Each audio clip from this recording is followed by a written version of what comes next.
Let's have a look now at unknown sample M, presuming you've at least had a look at unknown sample A, where I went into more detail on a lot of these things.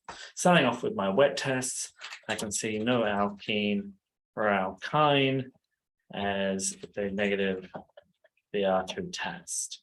And in this particular case, that's because the orange color remained. So I didn't see any change. And so therefore I can say there's no alkene or alkyne, no unsaturation in there. Having a look at my oxidation test means that I have something that can be oxidized. So I likely have an aldehyde or not a ketone, an alcohol, an aldehyde or an alcohol. And lucky last, I have a negative carboxylic acid test. As I can see that there's no bubbles. So I know I don't have a carboxylic acid present in this particular example. Moving on to the IR, again, ignoring anything below about 1500, the fingerprint region, I can see only two signals of note here and here. So I have a strong broad signal at about 3300. Which is consistent with an alcohol. Note that particularly that broad nature rather than that kind of rough outline is an alcohol rather than a carboxylic acid. So it's important to note how smooth that particular signal is. I can see strong, sharp signals at approximately 2900. These are commonly associated with carbon-carbons, carbon-hydrogens. We're going to see those in all of our organic structures. And lucky last, it's worth pointing out something that's missing here. No signal between about 1600 to 1750, which means that there's no carbonyl present. And this is particularly important. In the wet test, I had said it might be an aldehyde or an alcohol. Well, I can say now through my IR, I can't see a carbonyl. So it's very unlikely to be an aldehyde, meaning I've likely got an alcohol instead. Moving into my mass spectrum is a great example of something that's not that useful to us. In this particular case, I can see that if I read this off to the left, at least, that I have a molecular ion of about 74. It's this little guy here, very hard to even spot. And outside of that, I'm really not getting much. So I can tell you that I have 74 mass to charge ratio for this particular molecule. I can say that there's no Cl or Br, no chlorine or bromine, as lacking the 1-to-1 or 3-to-1 ratio of those molecular ion peaks. So there's really nothing much there. There's no halides present in this example. So at this stage, I don't have a lot to work with. I really do need to go further, and in particular, to my carbon and proton NMR. The first thing that I can spot in the carbon NMR is that I have 4 carbon environments, all unique. Before I even go into considering the individual chemical shifts of those, I just want to think, well, how can I arrange 4 carbon environments such that there's no symmetry and they're completely unique environments to one another? The obvious is to consider some sort of butyl chain where I've broken the symmetry by either having a functional group on the second position or on the end. Neither of those would be symmetrical. Any other way that I try to draw 4 carbons, it doesn't matter where I put that extra functional group on there, it's always going to have symmetry. So that's not going to work. It's not going to have 4 unique carbon environments. Even going to something stupid like this 4-membered ring, again, doesn't matter where I put my extra substituent, this will still have symmetry within it. So I know that I've probably got some sort of butyl chain. Don't know that for sure just yet, but it's a pretty good guess. What I can also point out is the chemical shifts. So I'm going to start here at about 70 ppm. That means I'm really close to something electronegative.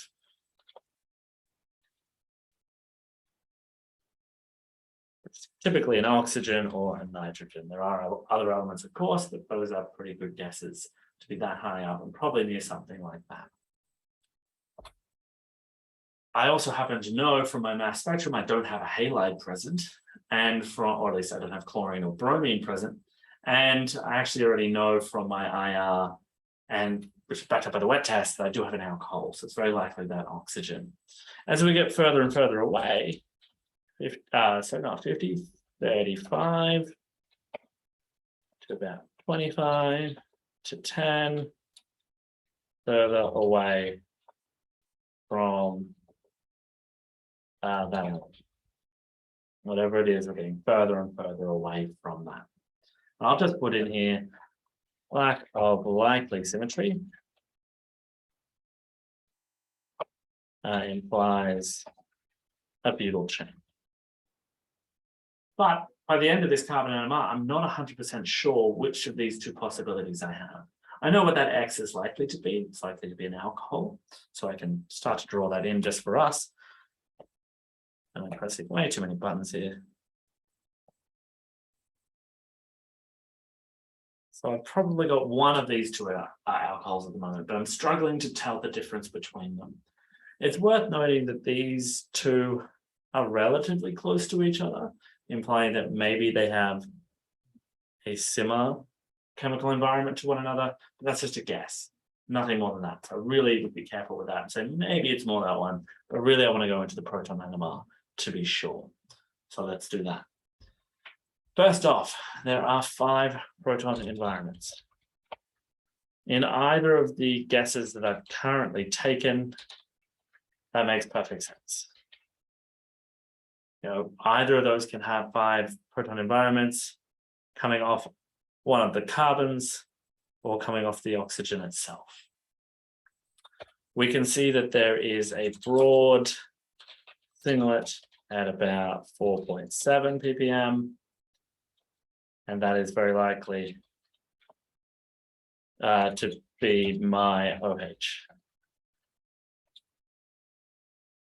So we know alcohols tend to have that broad singlet-like structure to them. So that's the most likely outcome for that one. So we can identify who this peak is here. After that, it can be hard to count the number of peaks. So I'm going to rely a little bit more on my peak data in the tables below. Let's start with this signal at about 4.03. I'll just correct this one before I said 4.7, about 4.8. I can see that I have a signal, or it has 6 peaks, so that makes it a sextet at about 4.03 ppm. So that means it has, it's a sextet, it has 5 neighbors, 5 protons around it. So near, could be near CH3 and CH2. That's one obvious way to do it. And honestly, that's the only other way, now that I've said it out loud, that I could have 5 protons around this central carbon. At least the most obvious way that I could do that. I could imagine if there was instead a quaternary position with 3 carbons coming off that, at which point it could get a lot more complex. But remember, I don't even need to think about that. There are no sites here that would fulfill that requirement. So I'm just looking at my butyl chains. It goes along nice in a chain like that. Carbon's only down to 1 other carbon. So the most likely thing I'm looking at is that it's near some sort of CH3, CH2, and only 1 proton in this environment, which I picked out from the peak area ratio. It was 1, and my alcohol was also 1. So they were 1 to 1. So I know that I've got 1 proton sitting like this. So if I was to start drawing out an example to explain that, I would have to say that I had a carbon. It's quite high up in its chemical shift, so it's likely near my electronegative system. It itself only has 1 proton on that carbon. I know on one side of that, there is likely to be a CH3 or a CH2. And I've drawn this a little bit challenging for myself. My other carbon going that way. I know one of these is going to be a CH3 and the other one a CH2.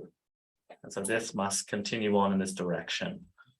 And so again, looking at my 2 butanols, only one of them actually matches this outcome. But I'm going to keep going to say that, well, that fragment makes sense for that chemical shift, that number of peaks, that splitting, and that ratio. Continuing on, I can see a signal at about 1.5 with 5 peaks, that's here, and a peak area ratio of 2. Let's bring all this together. In this case, we have a pentet at about 1.46. So we're not near our electronegative element. So pointing out that I did say this one was 4.6, so it is.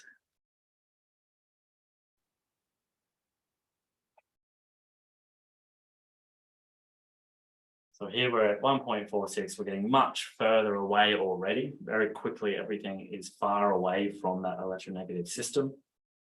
If it's a pentet and it's along this chain that we've drawn up before, that means I have to have 4 neighbors to interact with. So that could either be a CH on one side and another group on the other, or or 2 lots of CH2 on either side. So it's the only way that I'm going to have 4 neighbors to make sense of that pentet. Again, if I consider my 2 possible examples here, if I wanted to draw up what that could look like, remember it has to have 2 protons itself. So I'd need a CH2, either with a CH and a CH3, or I'm running out of space, CH2 with another set of CH2s. So actually this one's not easy to determine. This could come from either chain, depending on where we were looking at. Going further down, and I'll clear up a bit of space for myself.